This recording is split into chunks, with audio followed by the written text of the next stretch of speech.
Assalamualaikum warahmatullahi wabarakatuh.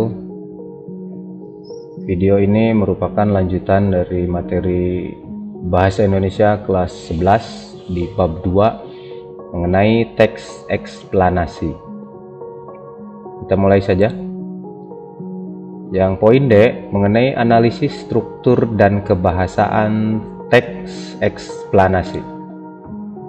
Pertama, struktur teks eksplanasi terdiri dari 3 unsur. Yang pertama yaitu berisi tentang pernyataan umum. Artinya di awal mengenai pernyataan umum terlebih dahulu yang harus kita tuliskan di dalam struktur teks eksplanasi.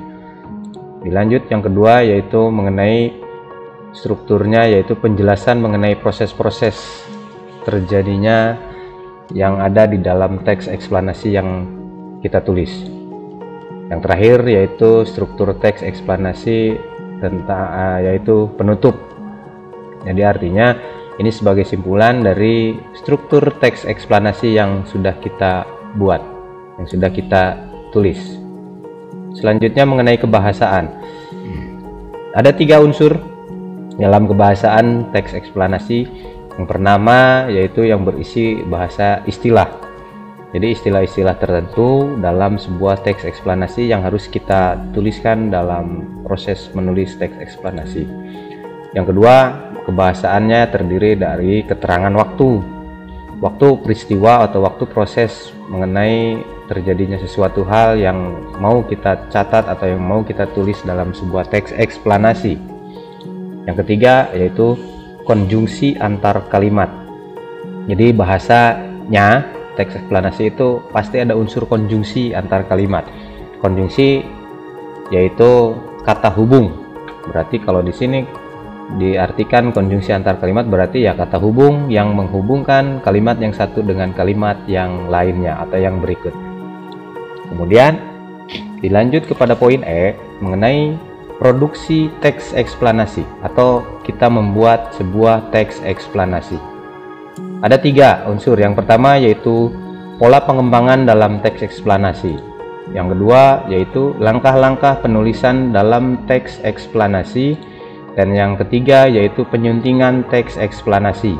Penyuntingan yaitu mengenai editing atau pengeditan dalam penulisan teks eksplanasi. Kita lanjut. Yang pertama yaitu pola pengembangan. Pola pengembangan teks eksplanasi. Yang pertama yaitu pola pengembangan dengan metode sebab akibat. Jadi sebabnya apa, akibatnya seperti apa. Akibat seperti ini disebabkan karena apa, seperti itu. Dan yang kedua pola pengembangan mengenai sebuah proses. Kalau proses berarti proses terjadinya suatu peristiwa, suatu hal atau apapun itu yang bentuknya yang mengenai sebuah proses. Yang kedua kemudian yaitu mengenai langkah-langkah penulisan teks eksplanasi. Langkah yang pertama yaitu menentukan topik atau tema teks eksplanasi yang mau kita buat. Tentukan dulu topiknya apa, temanya apa. Kemudian yang B yaitu menentukan tujuan penulisan. Artinya kita menulis teks eksplanasi ini tujuannya untuk apa, kita tentukan terlebih dahulu.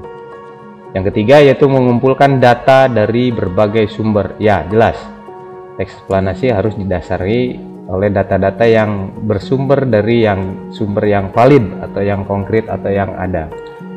Yang keempat, yang D, kita susun kerangka karangan dalam bentuk kerangka yang masih dalam bentuk kerangka untuk penulisan teks eksplanasi.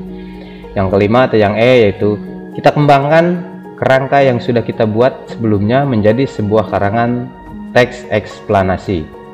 Jadi kita kembangkan dengan bahasa-bahasa kita sendiri.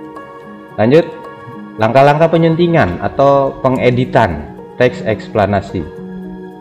Yang pertama di sini dikatakan bahwa kita harus membaca kalimat demi kalimat secara teliti yang digunakan untuk menemukan kesalahan yang terjadi pada penulisan. Artinya, kalimat demi kalimat ini kita baca dengan teliti, jangan sampai ada yang terlewat. Ya, dari penggunaan bahasanya, bahasa baku atau tidak baku, kemudian penulisan ada kurang huruf dan lain sebagainya, kita teliti kalimat demi kalimat. Yang B, yang kedua yaitu membenarkan kesalahan yang terjadi pada penulisan teks. Jadi setelah kita membaca kalimat demi kalimat, kemudian kita menemukan kesalahan, kemudian kita betulkan kesalahan tersebut, kita edit kesalahan tulisan tersebut atau bahasa tersebut. Yang ketiga yaitu C, memeriksa keterpaduan paragraf untuk menemukan kesalahan. Artinya paragraf yang satu dengan paragraf yang kedua, kedua dengan ketiga itu harus padu atau nyambung lah bahasa ininya. Jadi ada unsur kepaduan antara paragraf 1, 2, 3 dan seterusnya. Yang D yaitu memperbaiki runtutan paragraf yang tidak tepat. Dapat dilakukan dengan cara membuang kalimat tidak padu, menempatkan paragraf pada urutan tepat, atau menambah paragraf runtut tertentu. Artinya, setelah kita menemukan paragraf-paragraf yang salah, kemudian kita edit, kita bila perlu dengan cara membuang kalimat yang tidak padu atau yang tidak nyambung tersebut. Kemudian kita urutkan kembali paragraf-paragraf tersebut menjadi paragraf yang utuh atau ya paragraf yang padu.